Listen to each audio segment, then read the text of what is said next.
क्या हुआ, क्यों रो रही हो आप? कैमरे में बता दे ना, हाँ सच्ची बात बता दो। बाहर जानी चाहती है? क्या उधर रिश्तेदार हैं आपके? कश्मीर में आपको वो प्यारा लगता है? वाह, नहीं, कौन है उधर आपका? कैमरे में बताए ना, वो वीडियो जाएगी। तायाबू हैं आपके उधर, और कौन है? अभी आए हुए हैं मुलाकात के लिए? किस जगह पे? फुफू आई हुई हैं? तो अभी आपकी उनके साथ मुलाकात हुई है यहाँ से दरिया की तरफ से? क्या बोल रहे हैं वो? कोई बात भी हुई है? इशारे हुए हैं या बात भी हुई है? हाँ बताओ ना बेटा, खुल के बताओ। क्या बात हुई है, क्या कह रहे हैं वो?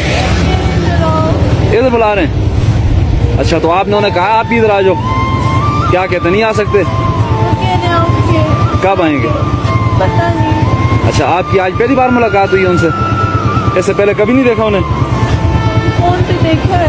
अच्छा, तो आपके सारे रिश्तेदार उधर हैं टोटली? अच्छा, आप रो तो नहीं ना अभी? आप इंशाल्लाह बहुत जल्द आप उधर जाओगी, वो इधर आएंगे। हाँ